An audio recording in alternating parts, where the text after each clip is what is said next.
Hey, fellow Dark friends. Just wanted to give everybody a quick reminder to buy your tickets for SpoilerCon, our West Coast WoT-related convention. It'll be held in Portland, the 27th through 29th of September. Folks have got a lot of fun events and things planned, including at least a live recording, a silent auction, a costume contest. But if you want to know more, you should go check out the website, spoilercon.org. That's SPOILERCON.org to RSVP. Also, on the website are details for the hostel at which a lot of people are going to be staying. It's a great space for the budget conscious. A lot of people are traveling pretty far to get there. Do book early to ensure yourself a spot. There are several Airbnbs and hotels within close walking distance if you prefer that. And keep up on all SpoilerCon activities by following us on Discord, Twitter, and or Facebook. Go, do it, now.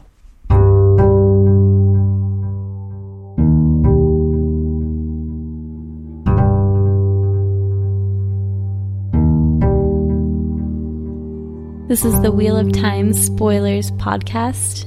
Your hosts are Seth Jacobson and Patrick Heiler. Hi, I'm Seth. And I'm Patrick. Chapter 54, Into the Palace, and our symbol is the opposing Aes Sedai, or the Black Aja symbol. Seated on the tail end of the high-wheeled cart, trundling up a twisty Tanchican street behind four sweating men, Elaine scowled through the grimy veil that covered her from eyes to chin. Kicking her bare feet irritably, every lurch over the paving stones jarred her to the top of her skull. The more she braced herself by holding onto the rough wooden planks of the cart bed, the worse it was. It did not seem to bother Nynaeve much. She jounced about like Elaine, but, frowning slightly and eyes looking inward, she appeared hardly aware of it. And Aeginin, crowded against Nynaeve on the other side, veiled and with her dark hair and braids to her shoulders, rode each jolt easily, arms folded. Finally, Elaine emulated the Shan-Chan woman. She could not avoid swaying into Nynaeve, but the ride no longer felt as if her lower teeth were going to be driven through the upper. She would have walked, gladly, even barefoot, but Bail Damon said it would not look right. People might wonder why women were not riding when there was plenty of room. And the last thing they wanted was anyone thinking about them twice. Of course, he was not being bounced about like a sack of turnips. He was walking, at the head of the cart with 10 or 20 sailors he had brought along for escort. More would seem suspicious, he claimed. She suspected he would not have had so many, if not for her and the other two women. The cloudless sky still stretched gray overhead, though first light had crept on before they set out. The streets were still largely empty, and silent except for the rumble of the cart and the creak of its axle. When the sun topped the horizon, people would begin to venture out. But now, the few she saw were knots of men in baggy trousers and dark cylindrical caps, scuttling along with the furtive air of having been up to no good while the dark had held. The old piece of canvas tossed over the cart's load was carefully arranged, so anyone could see it covered only 3 large baskets.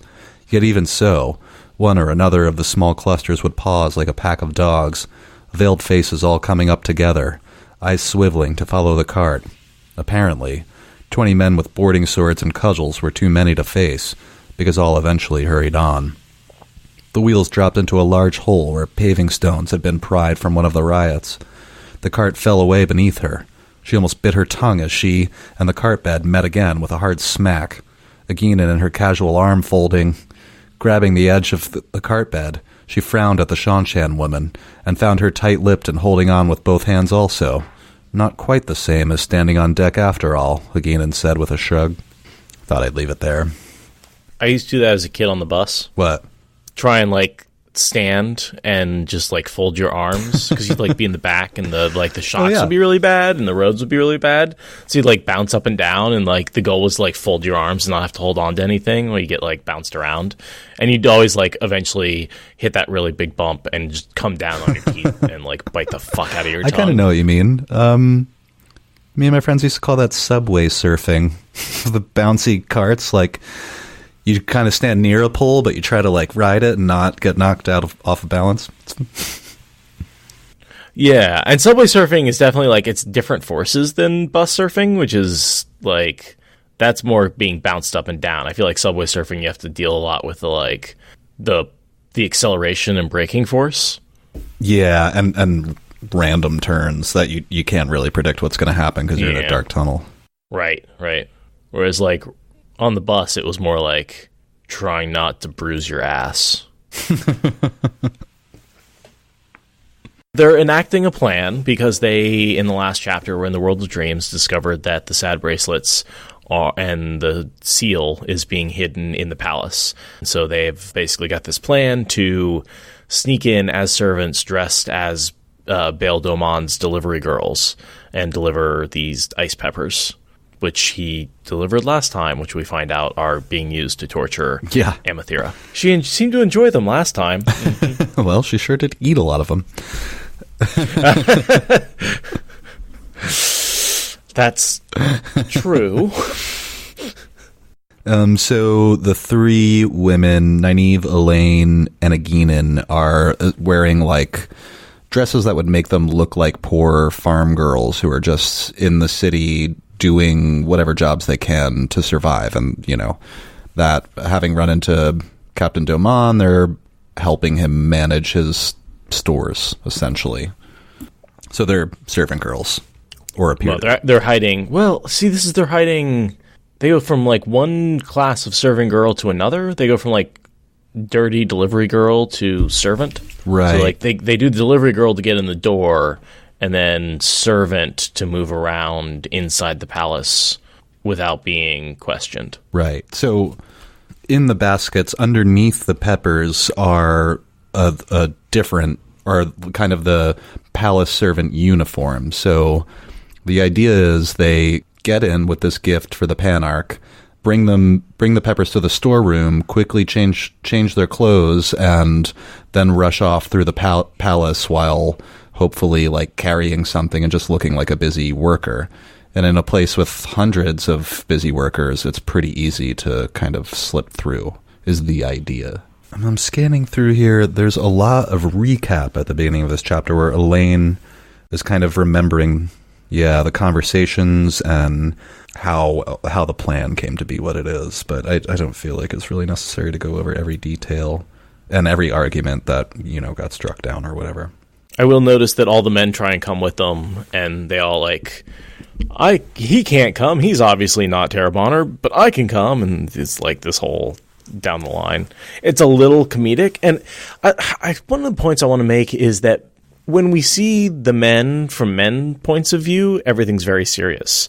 When we see the men from the women's point of view, they take on this sort of almost comedy act. And I think that Jordan writes that deliberately because we're seeing them through the eyes of the women. And so they look and sound a little like almost joking. I don't know how to describe it. Yeah. They're all bragging and boasting and, trying to establish who's the strongest or whatever. And the women are just like, oh, shut up. Like, can we actually talk about... Yeah. The brilliant writing and the way that Jordan tailors how we see... how he writes the characters based on whose perspective he's writing from. And I think that's really quite brilliant. And it really sort of plays into his unreliable narrator motif of like, the characters aren't going to tell you the truth. They're going to tell you what they think. Right. Like real life. Yeah.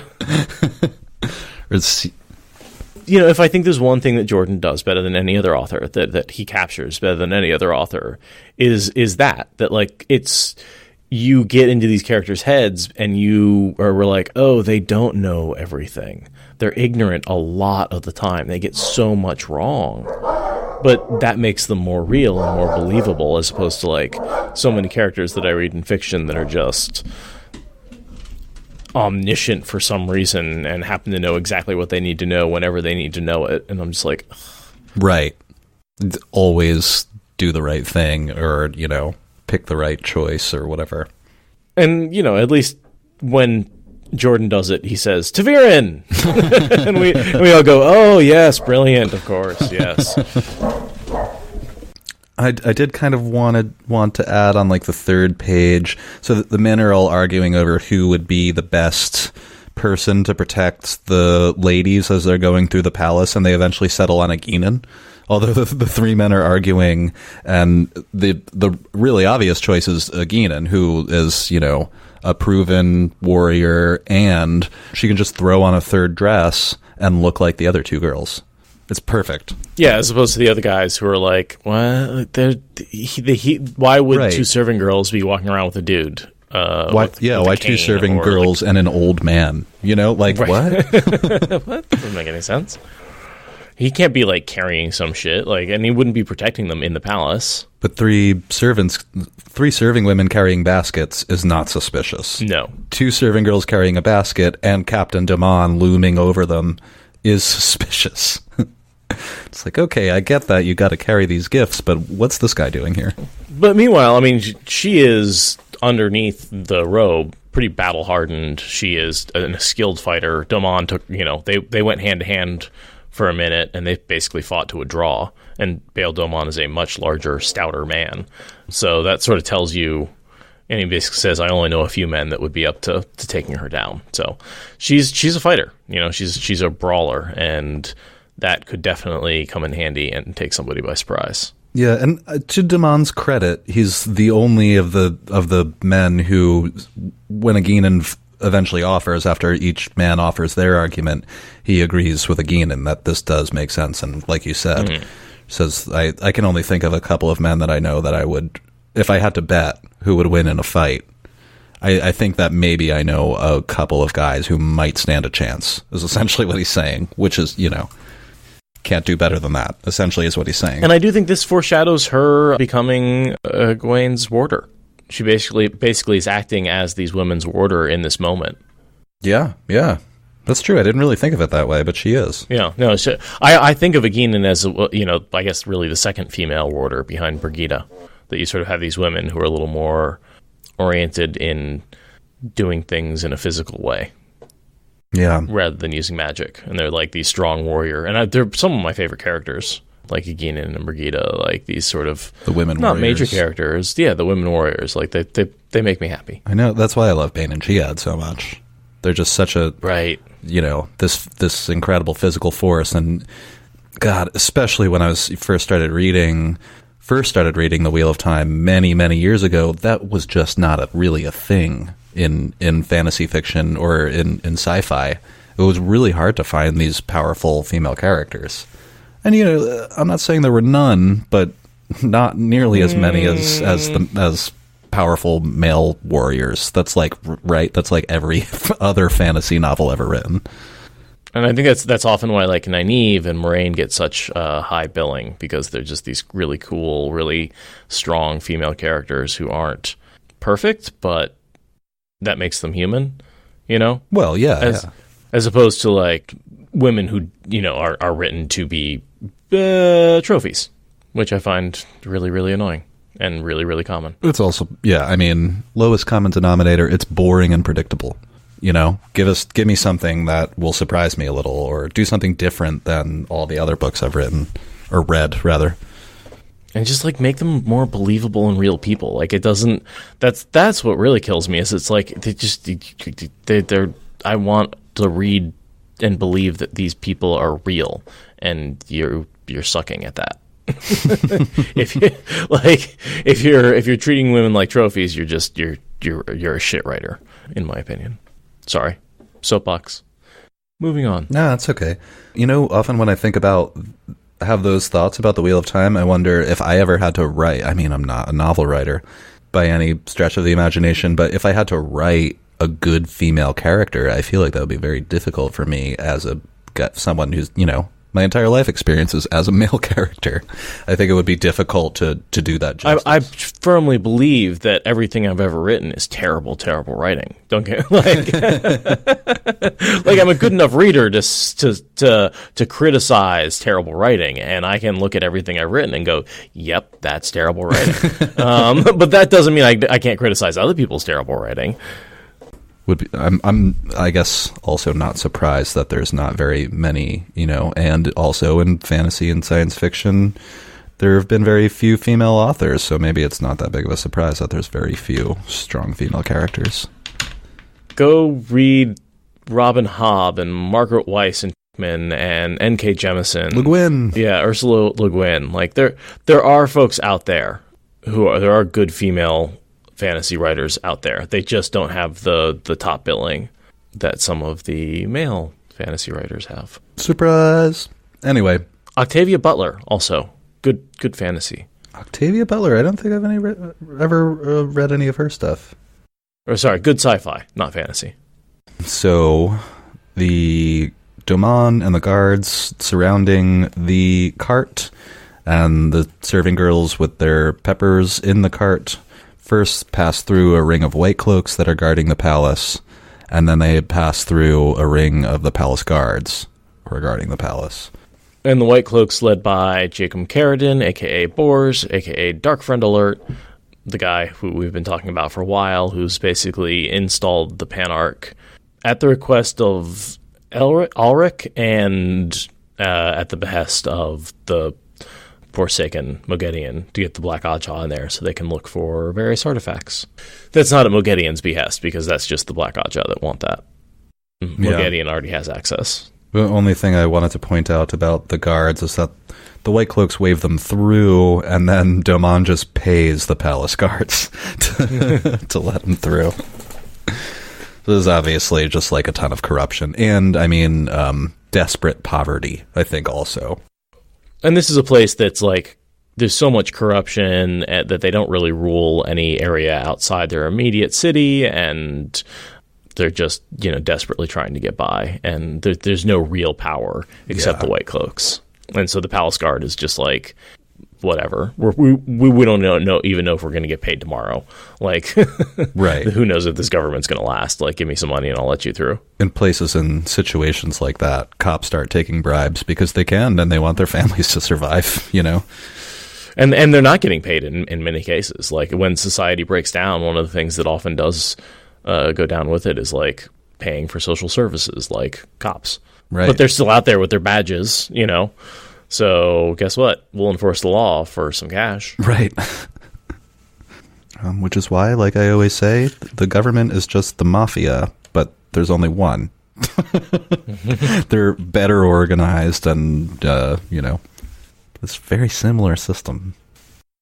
What a lot of terrorist organizations do out there is they actually win favor by supplying certain things to the people, and they're like proto-governments. Yeah, that are often, they really do. They have to be really violent to survive, but they're proto-governments. Yeah, they're crappy, terrible governments, but and you would never want to be under one, and they absolutely should be eliminated. But they exist by creating a really, really terrible government that is often more organized and better for the general person than the chaos that was there. Yeah.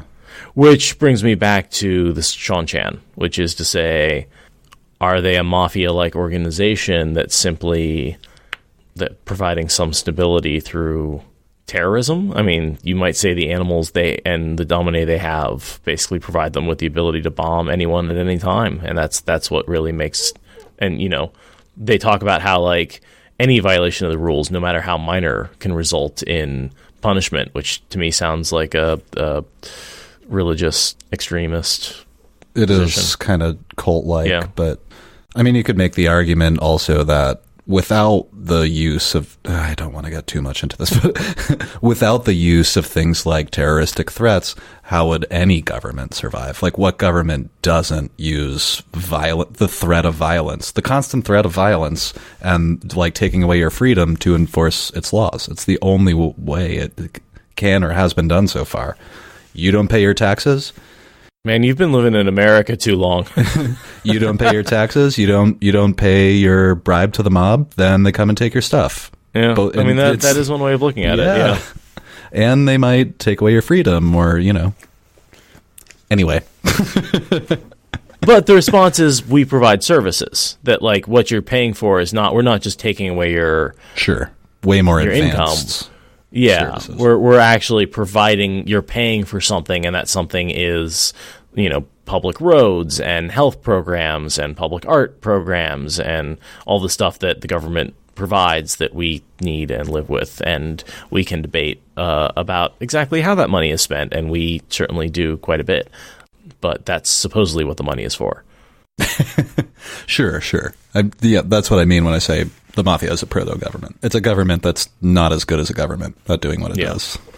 I guess technically a government is a not-for-profit mafia. Is how I would think of it. Yeah, a good one anyway. Yeah. Well, that's really how we should start qualifying our governments: a for-profit mafia and a non-for-profit mafia. Well, that's a fun topic. Let me drink some water, and we can get back to the book. The women take their baskets, walk in, and of course, Marilyn Genelfine, who was once of the brown Aja, now of the black, was sitting in the kitchen, and their, spike of nervousness as they think they might be recognized, but they're not. Yeah, and well, that's a real risky situation, because that's like walking by someone with a glowing light and hoping they don't, see the light. Oh, right. Because, they could be recognized simply because they have the ability to channel. Exactly. She didn't have to see them. She could just sense them right there. And so they got really lucky. She was so busy with the cute kitty little booty. She's petting a cat and feeding it milk. Yeah. Just saved by a kitten. Stare at the floor and walk right by, and she doesn't look up. There's also Elaine channels, and she's banking on the other sisters in the building, thinking that it's one of their number who's doing the channeling. Yeah, well, because they sense channeling's coming from the room. Right. And they can't tell who it is. And she's already channeling, so... Yeah, so, I mean, that's my point, is just that it provides a little bit of cover, but it's not very reassuring. They strip and redress. They dump the peppers just right on the floor and throw the dresses on. Nobody wants those. Nobody. It's a lie. Ghost peppers are a lie. They have much nicer dresses, which I was saying earlier are kind of the palace servant uniform, and they have hand-drawn maps that Tom and Doman made for them to tell them where to go. There's a cute moment where they're walking through a kitchen, and one of the head cooks turns around and starts yelling at them. She's like, "Oh, you're coming for the breakfast of Lady Ispan," which is one of the black Aes Sedai. Oh, yeah, she assumes they're her personal servants and says something like, "Oh, you're just going to stand around like a bunch of lazy sows?" Just starts berating them. And Elaine's afraid to say anything because they don't have the Terabon accent. So she bobs a curtsy to the cook. And, right. And then the cook's just more pissed. They're like, "Oh, so you're mocking me now." And Elaine's can't understand. She's like, "Well, the servants always curtsy to me like that." But, of course, she's royalty. And this is a sous chef. She's, and it's an elaborate bow. She's like, "Fuck you."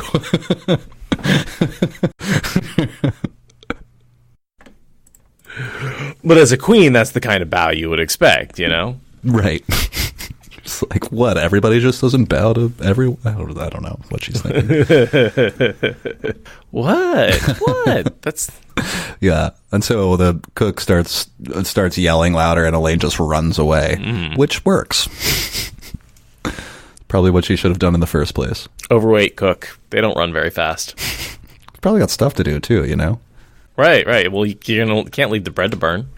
They stop in one of the storerooms and just kind of pick up props. Nynaeve takes her duster, feather duster, and goes off to the museum and pretends to be, meticulously taking care of the items there.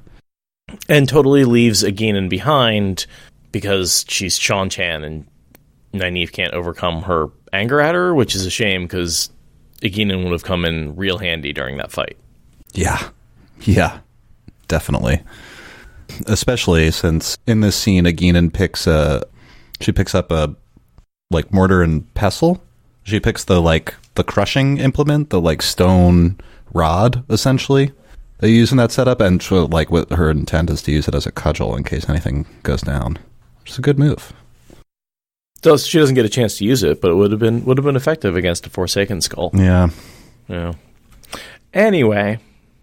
So they split up because they have different goals. Nynaeve is going for the bracelets and the seal. And what is Egwene going for, or Elaine going for? Oh, she's going for the Panarch. Oh, right. To rescue Amathera, and Nynaeva's going for the bracelets and the seal. And the seal. The domination bracelets. Oh, and I forgot this part of the plan. Tom, Julian, and Doman have worked together over the last couple of days to essentially incite a riot outside of the palace as the girls go in. And this should, in theory, draw away a lot of eyes, ears, and fists from the women while they're doing what they need to get done. Hopefully to create enough chaos, it'll be a nice smoke screen for them. It gets super out of hand. Yeah. The riot spreads to the entire city. Like, it's the point, when doesn't Tom and Julian, they're like, oh no, not another Falma. And she's like, no, this won't happen. That won't happen again. And then you're helping her start a riot? Like, seriously, guys? Tom and Julian spread a bunch of rumors to get everything, like, heated. And then Doman uses his soldiers or sailors or whatever you want to call them to kind of pick fights and incite people and get the pot stirring now that it's hot. And then it explodes. It works, like, too well. and in an already brittle political and economic situation like we were talking about before. Like, things are already ready to pop off. This isn't the first riot, but when it's when someone plans one, it really pops off. I'm kind of imagining, like, a teenager flushing a, like, cherry bomb and, like, thinking it's just going to be a funny little explosion and then, like, the toilet falling apart. And maybe like, oh no, that's not what I was trying to do. Like, that went too far. And it's like, all right, good job, Elaine. You blew up the toilet. They just meant to spray toilet water everywhere, but instead there's like shrapnel flying through the air now. Right. Somebody lost an eye on this one. This is right as the three women are splitting up. A trumpet sounded faintly from outside. A moment later, a gong rang inside, and shouted orders drifted down the hall. Men in steel caps appeared for a moment down the hallway, running. Maybe we will not have to worry about guards on her door, Elaine said. The riot had begun in the streets. Rumors spread by Tom and Julian to gather the crowd, Dumon's sailors to egg them on. She regretted the necessity, but the disturbance would pull most of the guards out of the palace, maybe all with luck. Those people out there did not know it, but they fought in a battle to save their city from the Black Aja and the world from the Shadow. I just liked that little bit there. Yeah, I always felt like that was a bit of a cop-out. I mean, it kind of is, but it's kind of true as well. I know. It's just like, was the riot really necessary? Maybe an attempt at a justification. Yeah. As much as it's also, there's some truth in there, too. It's a bit gray. Yeah, I guess they really couldn't move around freely unless all the guards had been pulled out. You can't just steal things out of a museum unless, like, the guards are off dealing with a riot. Yeah, they're kind of hedging their bets a bit. Like, what they are, the initial plan may have worked by itself, but, they're adding elements to help ensure success, hopefully. I'm skeptical of how much those people are actually fighting to save, and how much they're just rioting, because... Oh, they are just rioting. The friggin' riot. Yeah. Yeah, they don't know. They're just angry because they're hungry. Yeah. Hungry and desperate. Right after that, we have Elaine and Aeginin approach Amathera's bedroom door, or like room door or whatever. Yeah, her palace. Official apartments or something. And we hear her singing the body songs. My thighs are strong as anchor chains. My breasts are round, my hips are too. I can flatten the whole ship's crew. Oh, God. But yeah, that's a direct quote. And we see Aeginin and Elaine make a quick plan where basically Aeginin throws the door open, and by the time Tamail realizes what's happening, she's cut off from the source. Throw open the doors, Aeginin, then drop down so I can see everything. The Shanshan woman hesitated. Throw open the doors. Elaine's voice surprised her. She had not tried to make it anything, but it was quiet, calm, commanding, and Aeginin nodded, and immediately flung open both doors. And then she kicks Tamail's ass. This is the equivalent of that, 300-pound bully going up against a little kid. Elaine is much stronger than any other individual Aes Sedai. I mean, she's able to cut her off while she's holding the source. Yeah. So there's just not that many Aes Sedai at her power level, and Tamil clearly is nowhere close. I'll read a little bit again to illustrate the scene. The dark-braided singer, standing wrapped in flows of air to her neck and a soiled, wrinkled Tarabonner gown of red silk, cut off short as the doors banged back, a frail-appearing woman, lounging in pale blue of a high-necked Kyrianan cut on a long, padded bench, ceased nodding her head to the song and leapt to her feet, outrage replacing the grin on her fox-shaped face. The glow of Saidar already surrounded Tamale, but she did not have a chance. Appalled at what she saw, Elaine embraced the true source and lashed out hard with flows of air, webbing her from shoulders to ankles, wove a shield of spirit and slammed it between the woman and the source. The glow around Tamale vanished, and she went flying across the bench as if she had been struck by a galloping horse, eyes rolling up into her head, to land unconscious on her back 3 paces away on the green and gold carpet. The dark-braided woman gave a start as the flows around her winked out of existence, felt it herself, in wondering disbelief as she stared from Tamale to Elaine and Aguinan. Figured I'd just leave it there, but yeah, that really illustrates that. Elaine says, Tamale is ready, she's holding the source. She's channeling when Elaine walks in. But Elaine is so much more powerful than Tamale that she has no problem just cutting her right off. And she may not have been holding all of the power that she could. It may have just been, because she wasn't holding a shield or anything like that. She may have just had a little bit of power. But even so, I still think it was pretty much just kick down the door, punch her in the face. Yeah, and there is, at the end of this page, I just kind of wanted to note that Elaine has a thought, perhaps learning how to handle those heavy weavings from Jordan had increased her strength.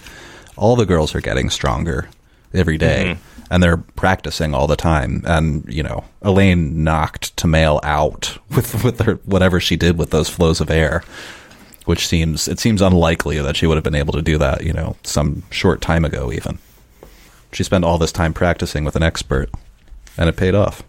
Yeah, and I think now we see the girls as Aes Sedai, top-tier Aes Sedai equivalents. And they do continue to get even better as they, eventually capture Moghedien and get to learn all her tricks and do all that kind of stuff. But at this point, they are essentially individually able to overcome just about any individual Aes Sedai. Overpower a trained channeler, or outfight a trained channeler. Which they're technically not. Not fully. I mean, well, you can debate about that. They've been trained as weapons quite a bit. Yeah, they have not tower trained, but when you get closer to the end of the series, you start questioning how much being tower trained is really beneficial. Yeah, it's really better to be not tower trained, as we see with Codswain was not tower trained. Oh, that's right. She was trained. Yeah, and she was one of the most powerful. And devious. Moraine was, yeah. Oh yeah, Moraine is a wilder as well, technically. Yep, technically. But she spent most of her life outside the tower. That's true. Once she was raised to Aes Sedai, and then of course everything that goes on with the Supergirls. But I think a lot of that has to do with the fact that the tower is infested with the Black Aja. I think they weed out the most powerful of the Aes Sedai. Yeah, and just active sabotage going on all the time from the inside. Because there's a lot of ways in which a trainee can just die or disappear. That's true. Or be encouraged to run away. And if you do that to all the most powerful contenders, then you can very quickly kneecap the organization and the power of the White Tower.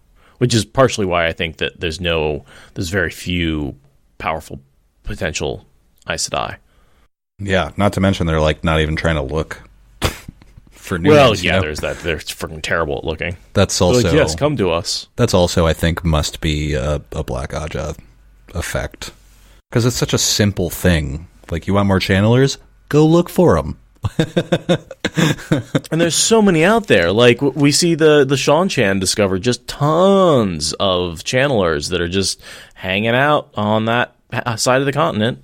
And as soon they imprison them all, but I was reading the scene with Perrin where he gets the fork root tea, and what they've been doing is just they ship that out, and they have checkpoints where they just make everyone drink a little fork root, and like they're capturing tons and tons of female channelers.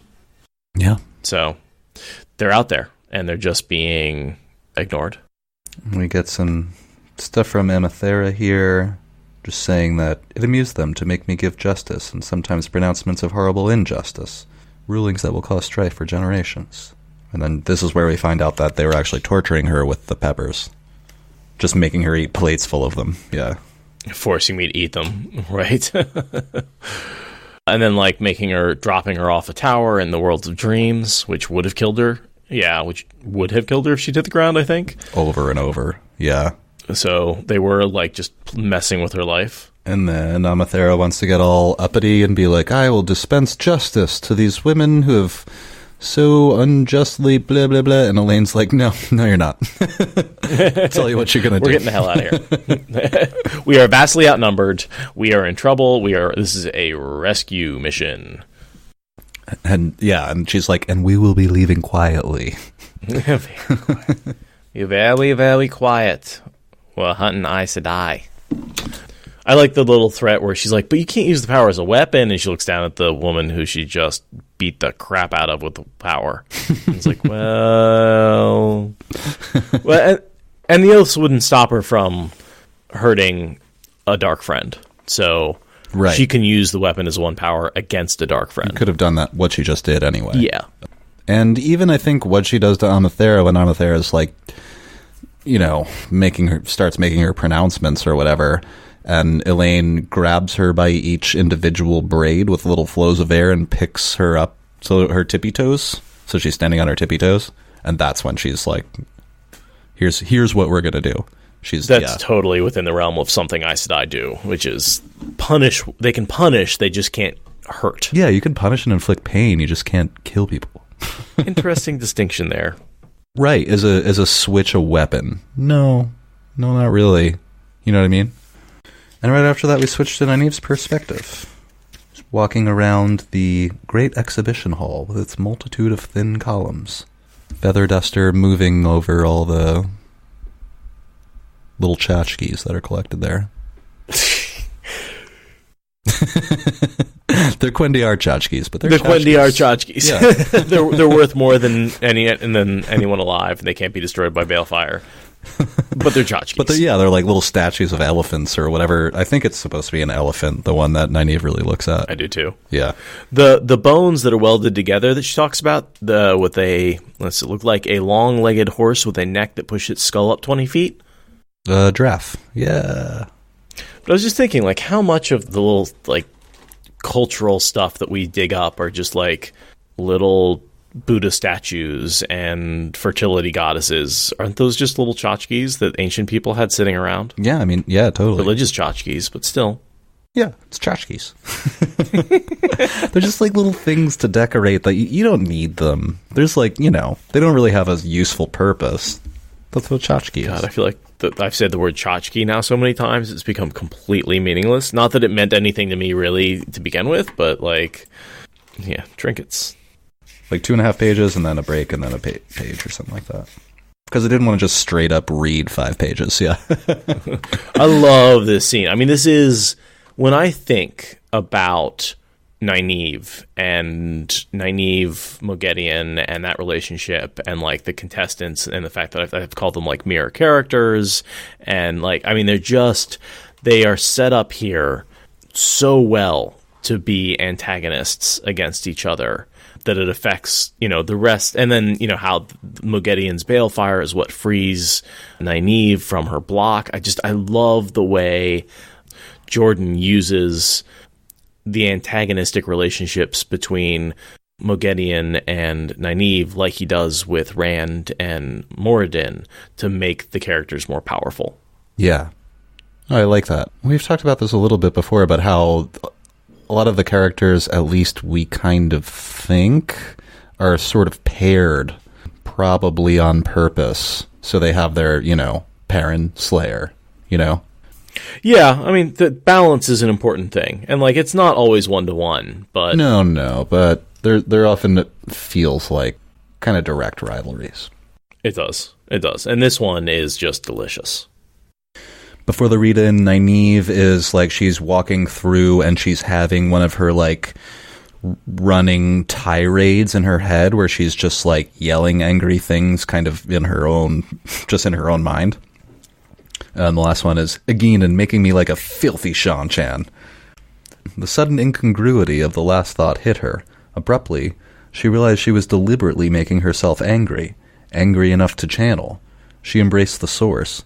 The power filled her, and the serving woman with the tree and leaf on her shoulder entered the columned hall. Quivering with the urge to channel, Nynaeve waited, even lifting the duster, running the feathers over the collar and bracelets. The serving woman started down the pale floor stones. She would go in a moment, and Nynaeve would, what, slip the things into her belt pouch and take them? But the serving woman would go? Why did I think she'll leave instead of staying to work? She glanced sideways up the room at the woman coming toward her. Of course, no broom or mop, no feather duster, not even a rag. Whatever she's here for, it cannot take... Suddenly, she saw the woman's face clearly. Sturdily handsome, framed by dark braids, smiling in an almost friendly fashion, but not really paying her any mind. Certainly not threatening in any way.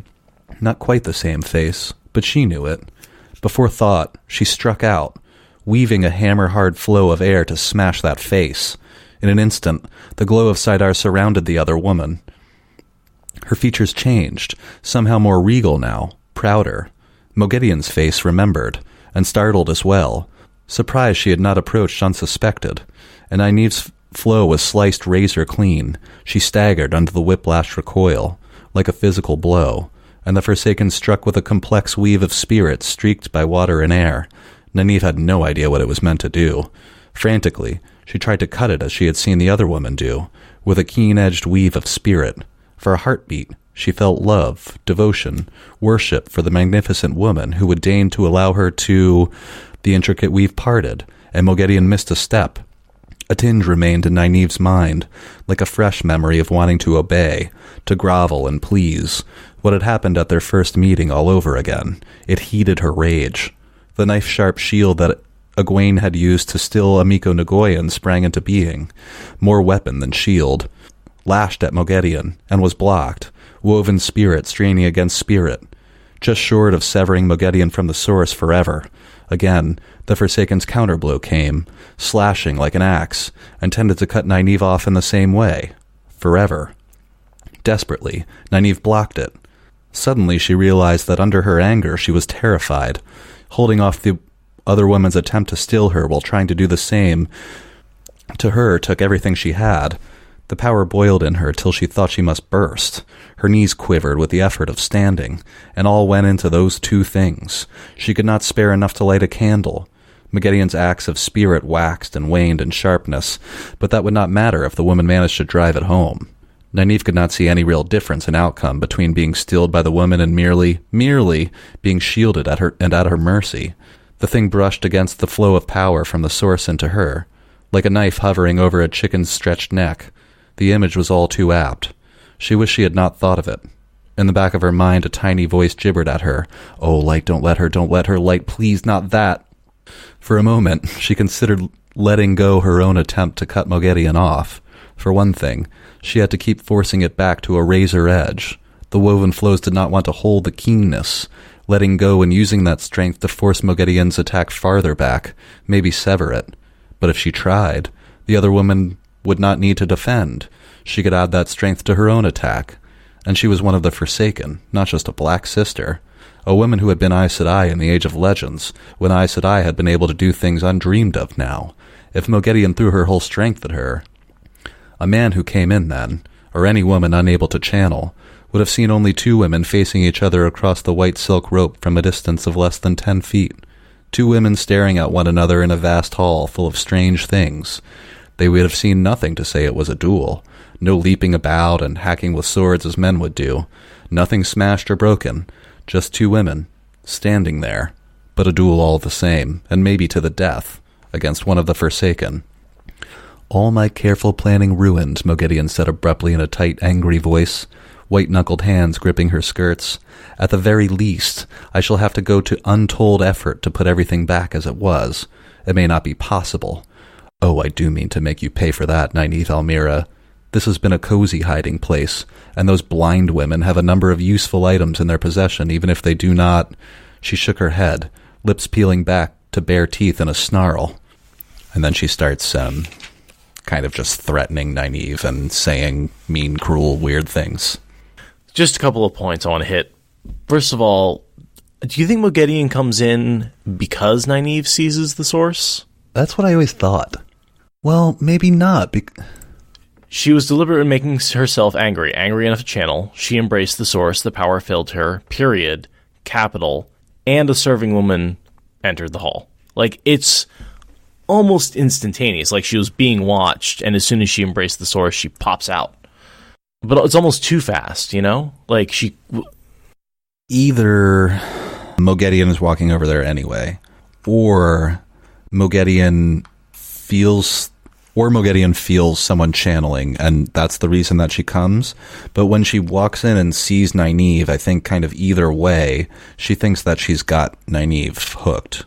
She thinks that Nynaeve is compelled, so it should be fine. Yeah, she doesn't realize that they've broken the compulsion and remember the last time she encountered them. Because remember, the first time she encountered them, they channeled in the city in order to protect Aeginin. And she sensed that, followed them back to their apartments, put them under compulsion, and compelled them and questioned them. Right. And that's what I think. I can't prove it, but... And I think that what she's basically doing is she's watching over the sad bracelets. She's cast a weave on them. She's hiding the seal. Yeah. And so she's sort of made this her hiding spot, and when she sees all the soldiers go running out to the riot, she heads to her stash. I think that's probably the case. Because, I mean, otherwise Moghedien would have to do something like sense that Nynaeve was there and travel or something, so she must have been nearby. Right. Because I don't think that... So I think she was nearby and just sort of watching Nynaeve, and as soon as Nynaeve embraces the source, she pops out. Also, Nynaeve shows some signs of being still, like, slightly compelled, where I actually just got it as I was reading that. I didn't... Oh, so I think what's going on there is the first attack is actually the compulsion weave. And it actually, Nynaeve starts to cut it, it hits her, she gets a little bit of compulsion, and then the cut finishes, and that frees her from the compulsion. So I don't think this is from the last time. I think this is from the touch of compulsion she gets, which is Moghedien's first attack. Oh, yeah, but I'm talking about right in the beginning, quivering with the urge to channel, all that. And then Nynaeve sees another serving woman and just immediately seems she would go soon, I'm sure. And it kind of, she has to work through, like, I don't know, it just kind of looks, I don't know. It's a little suspicious, but maybe that could just be normal. I think she's just being like, oh, she's going to go because she doesn't have anything with her. And then being like, wait, that's weird. Why wouldn't she have anything with her? And, you know, like, I'm that's why I'm carrying around this duster, so that people think it's almost the reverse of, like, they picked up items so they would be thought of as having something to do, and it worked in reverse, because then they spotted somebody who was out of place because she wasn't doing anything. Yeah. Does that make sense? Yeah. And then as soon as she sees the face, she's like, oh, that's Moghedien. That's her. Yeah. I'll pick up at the rest of the reread. It's basically Moghedien says like all the nasty things that she's going to do to Nynaeve, and is kind of talking to her, and just like in a long running shit talk session, essentially. Yeah, it's like two young kids playing basketball, and they're just like talking shit to each other. It's meant to distract your opponent. You don't really... Yeah. But there's some good information in there, too. I kind of imagine like two guys, each with a knife in the right hand, holding the other person's with their left hand. And like, the harder you push on your knife, you know, the other person's knife is going to get closer to you. So they've sort of set each other up where they're in this like... almost, but the knives are threatening to cut them off from the power, not to stab them in the heart. Right. No, that's a good way to look at it. It's as if they both had, a sharp blade bared toward the other, and they're just literally pressing, it's the way I visualize it anyway, the sharp edge on sharp edge against one another to see who slips first or to see if one blade cuts the other blade. Well, I think there's a blade and a shield that both are maintaining. That both, like, Mogedion is a blade and Nynaeve is blocking it. Yeah. And then has her own attack that's also being blocked. So I think there's that trade-off of, like, I could put more effort into pushing, but then I would have to weaken my block, and then it would get through. So just doing everything under their power to do these two tasks.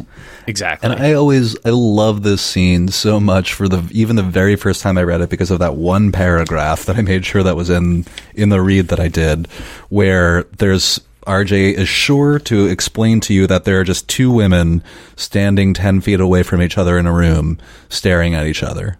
And that's all that would be happening to a non-channeler. And so it's a really bizarre, it's just a quiet room and they're just like making dead eye contact.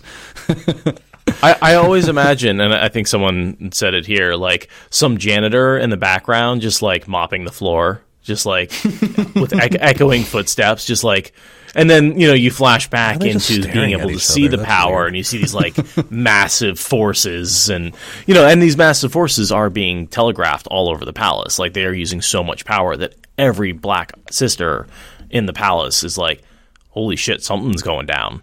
Because these are, again, two off the chart powerful channelers, right? In terms of female power. And they're going both as hard as they can for a while. So that's a lot of power. That's a lot of power. I mean, if you remember, like, back when Matt was being healed, and Nynaeve is like, oh, I could hold about half that much power. Well, yeah. Between the two of them, they are holding that much power. And that was, 6 Aes Sedai and sa'angreal? Something like that. So, it's like, whoa, that's a lot of power. And she's probably gotten more powerful since then. That was a while ago. So, anyway, putting it in context. That's one of the things I've always looked forward to. If there's ever a watch, show, or movie, I always said that scene of just... Well, and that's when people ask me, like, how are they going to do magic in the TV show? I point to this scene. I'm like... You wouldn't have to do anything. In some cases, yeah. A lot of what... You wouldn't have to do anything. A lot of what they're going to do is, like, have two people staring at each other, and then you're going to see one little thing move, or you're going to see an explosion, which we all know they can, someone change appearance, which, again, you just do a cut. And you can even just, like, move back and forth. Like, you could show Nynaeve and Mogedion staring at each other, and then look through Nynaeve's eyes, and then come back. Like, you could do either. You could do a few seconds of battle and then flash back to nothing happening. Yeah. And then just, like, focus on, like, sweaty faces, because they're both dripping sweat. But I really look forward to the kind of bizarreness of just two people staring at each other and, like, sweating. Yeah. And then one falls over and dies. End battle. One thing I think that's going to be really, really hard to do, and I hope they get it right, is there's a lot of humor in the Wheel of Time, and played upright, you could play a lot of scenes for laughs. In the same way that, like, I think Game of Thrones has a lot of humor in it, right? Like, yeah. The best writing, no matter how dark it is, has a good amount of humor built into it. And I think the Wheel of Time does. And I think that, like, I hope that they don't create either something that's so corny it's not funny, or something that's, like, so serious that it doesn't have its funny moments. Oh, no, totally. And there's tons of little things you could do with that. That reminds me, I had the thought while I was reading these chapters, when Elaine is riding in the wagon with the other women, and Nynaeve's just, like, letting her body bounce around, and Aginon's very good at kind of moving with the wagon, and Elaine is just being, like, slammed every time the cart hits a bump. I'm imagining her sitting with, like, perfect posture, with her nose, like, slightly up in the air, and so every time the cart hits goes through over a little hole, her tailbone is just getting slammed into she needs to loosen up. Yeah, she's just in this rigid, that's the way I pictured it. And you could do a ton of stuff with things like totally. That, The way she keeps eating her veil. Yeah. Because she's got her nose stuck up in the air, and everyone else is, like, just put your nose down. And she's just, I mean, you don't even have to say anything about it. You just have the character be constantly going in the background, you know, whenever there's a scene, she's just like pulling, you know, have her pull the veil out of her mouth. How do you not learn? We get a clue about Ravine, that he has a queen dancing on his knee. And of course, I think between everything else we've been able to put together that we should at this point have been able to put together that's Gabriel with Morghese. Right. I think. Yeah. I mean, certainly we know that, but yeah.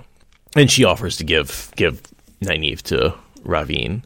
And then she says, so you discovered that little gem behind you. I wondered how you did that. And she didn't understand. So like, she either doesn't understand need in Tel'aran'rhiod or just doesn't know that Nynaeve has access to Tel'aran'rhiod. Yeah. And then we get a bit of a breakdown of what the collars are and how they work, which I thought was pretty interesting. It doesn't really come into play. You know, they get used briefly on Rand by Semirog, but not for very long. Not long enough for this feedback thing to come into play.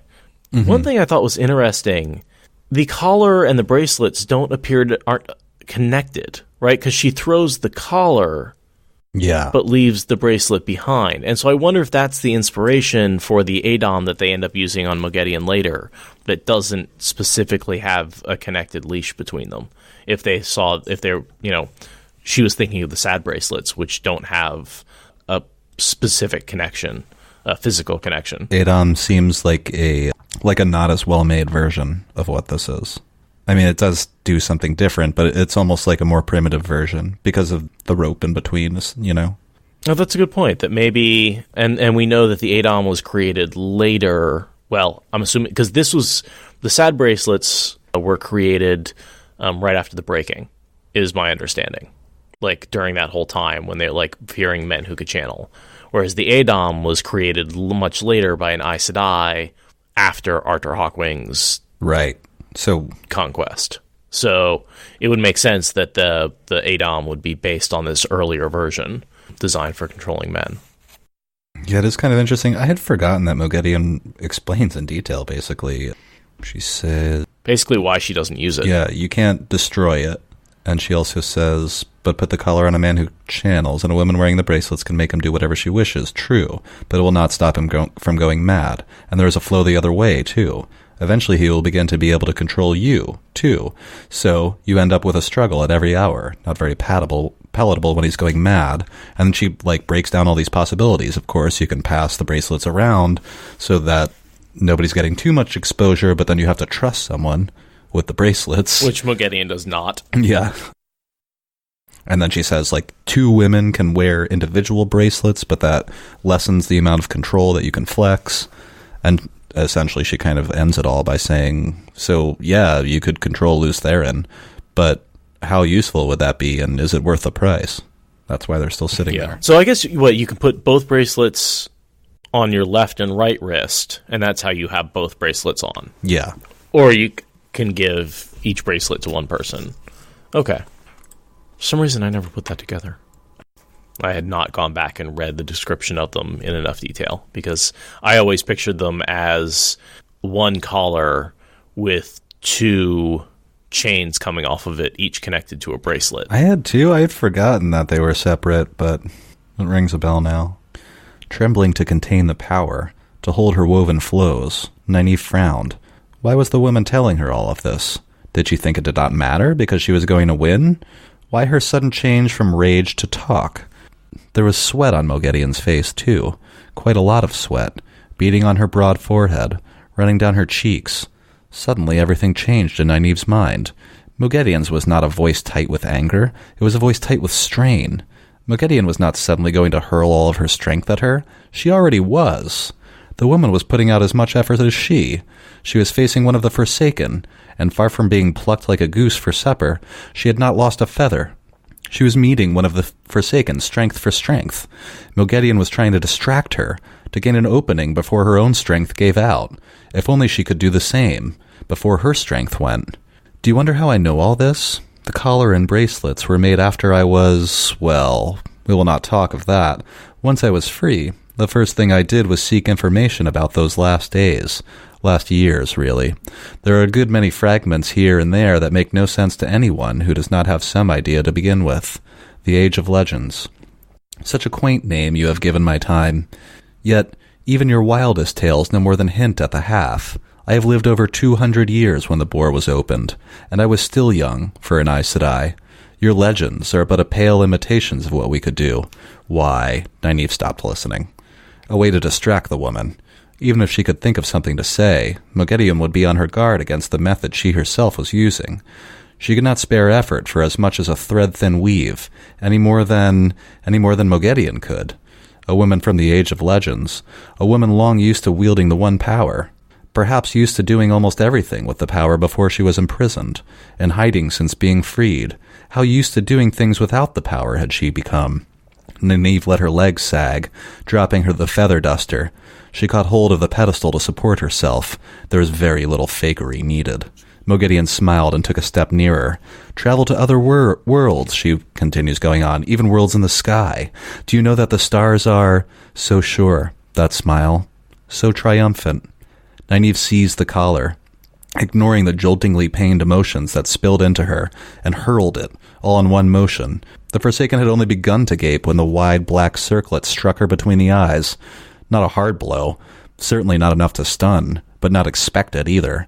Moghedien's control over her woven flows faltered, just slightly, only for an instant, yet for that instant the balance between them shifted.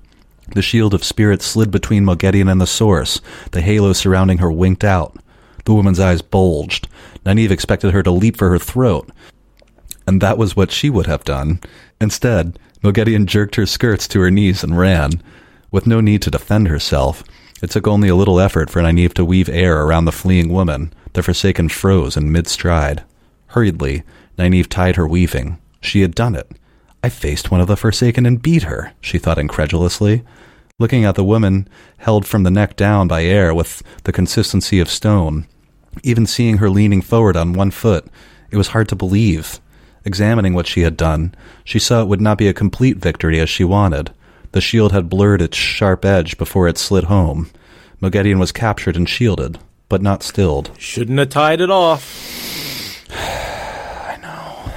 That's all I'm saying. I wish she hadn't had tied it off. I wish she had dragged Moghedien with her or just killed her on the spot. Anything. Right. Well, killing her on the spot would have been bad because they needed her knowledge. And that's not a move that any of the Supergirls would make. Just outright murder, No, but you want her to. Yeah, I do. Yeah. Well, we know it's actually important that once she says, "Once I got free, the first thing I did was seek information." I think that's an important point because I think all the Forsaken did that, and that's what was happening while Rand was up in the mountains. Yeah, they were running around trying to figure out, speak the language and find out what was going on, and establish themselves. And I think that fits well into our timeline. And then I like where she says, "Travel to other worlds in the sky. Do you know the stars are?" And I bet she was going to say suns, just like ours. Yeah, full of planets. So I just I like that finishing too. that sentence. Yeah, we could travel to different worlds, even worlds in the sky.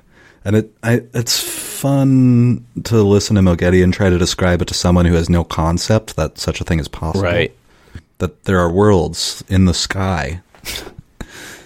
Well, and it brings me back to the idea that the Age of Legends was essentially modern day level technology just based on magic.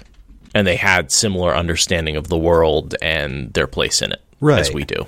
Guns, cars, planes, rockets. Yeah. You mean shock lances, Joe wings. Oh, I forget what the name for cars was, but yeah. There's another. But yeah, all those things and more. Joe car. Wait, really? Pangolin? Just Joe car? This is like Show Wing and Joe Car.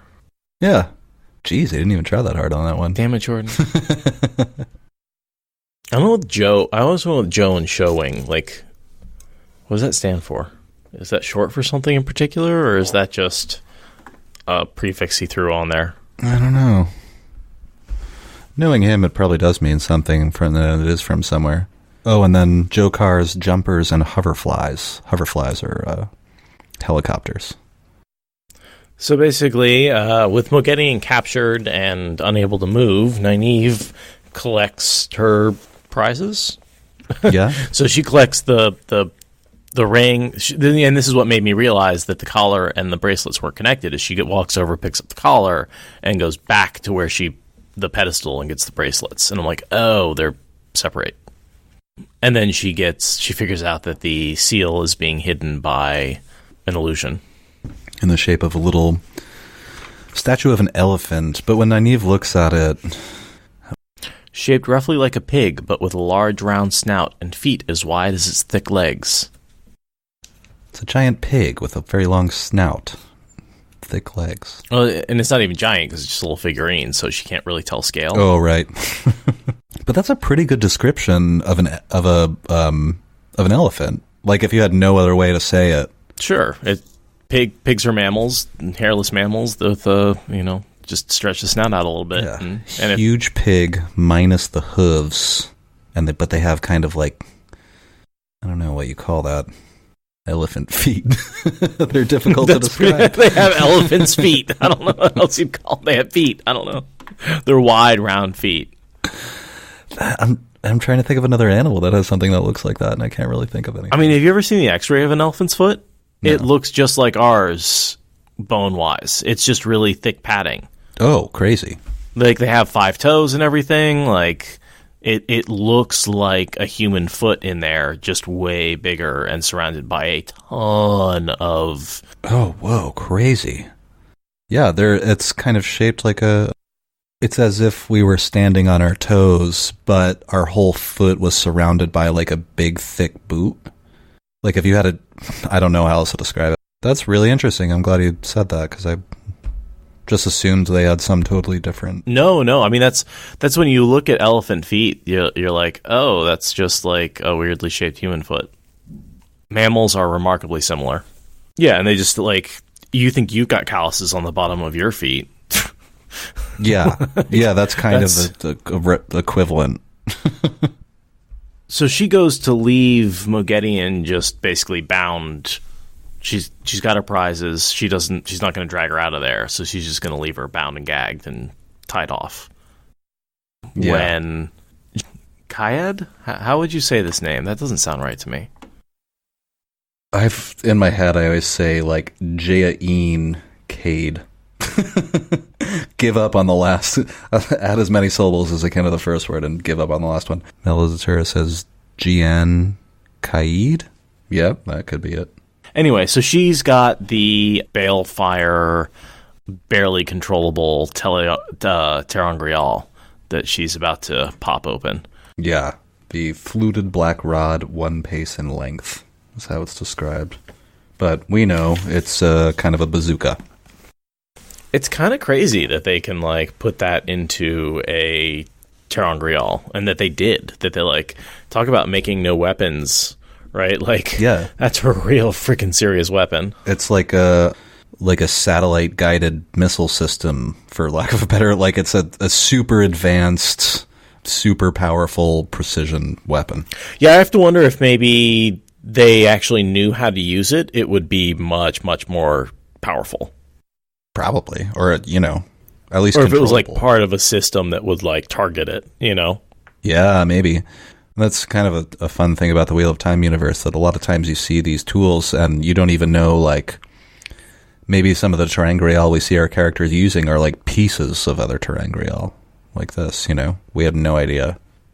So she uses it a couple of times, just blows the shit out of the palace, nearly takes out Moghedien a couple of times, takes out the case with the tchotchkes in it. Oh no, the tchotchkes. The tchotchkes! But no, the tchotchkes survive because they're made of Quendiar, and even Balefire doesn't take out tchotchkes. And then she disappears. Yeah, we see... Her readout starts right after this, but hurling flows of fire behind her blindly, hoping to strike anything in the courtyard. Nynaeve scrambled away across the hall on hands and knees. Now, I looked up this character, and I was like, oh, did she die in the balefire, or what happened to her? What happened? She shows up again later with the group of dark friends, so she survived. And then she ends up dying. Tom actually kills her when she tries to sneak into the cave during the last battle.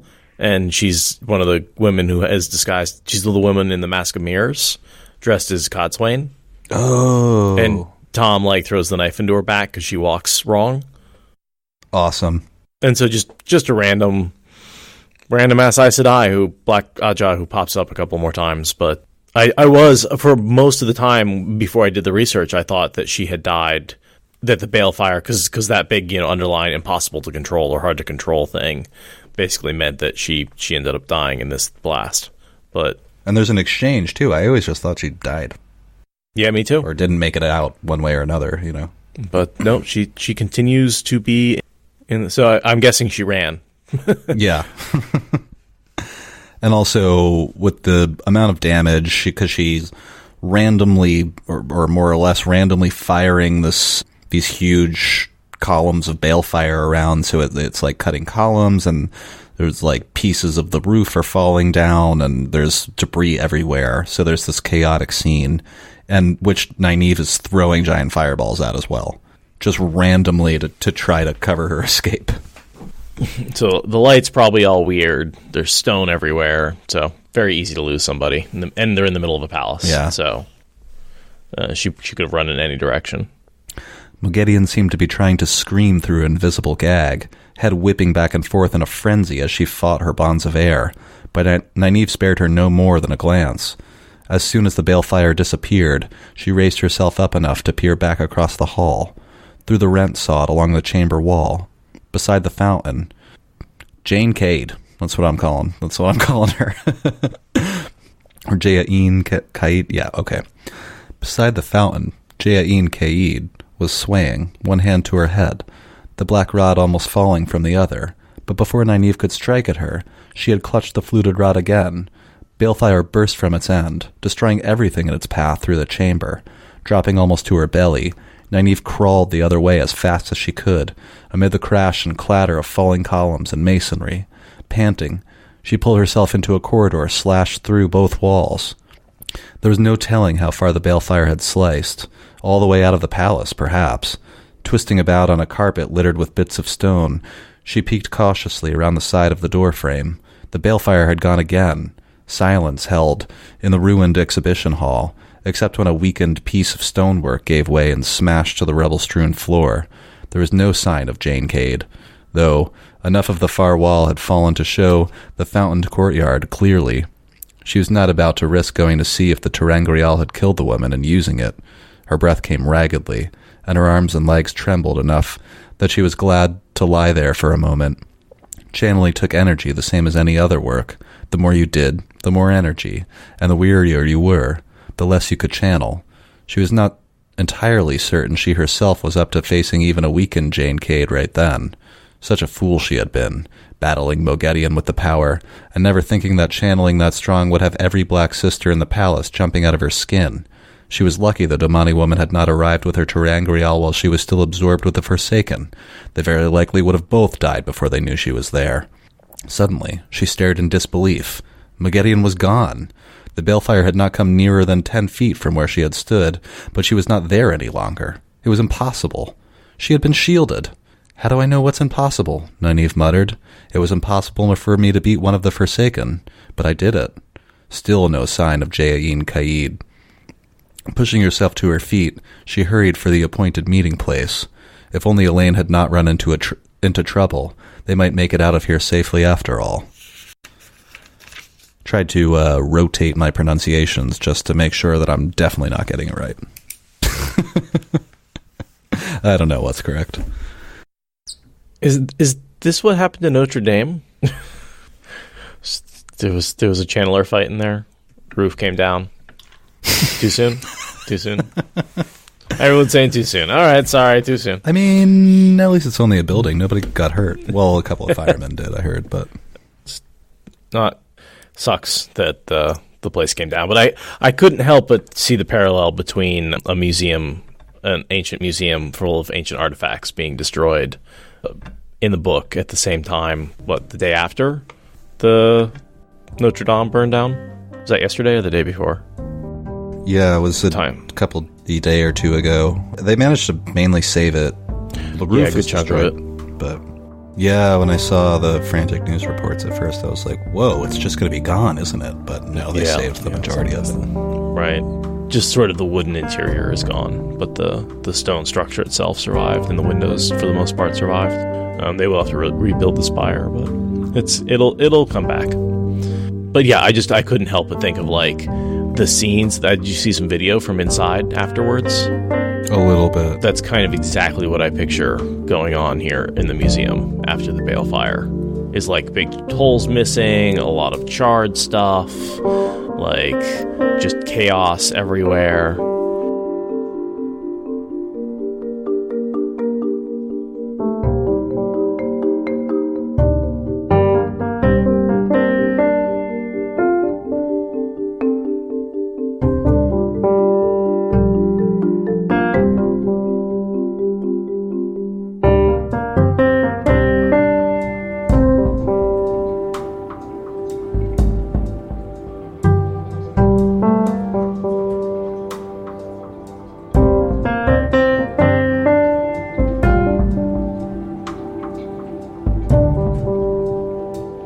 But yeah, looking forward to, obviously a lot of my attention now is on JordanCon these days.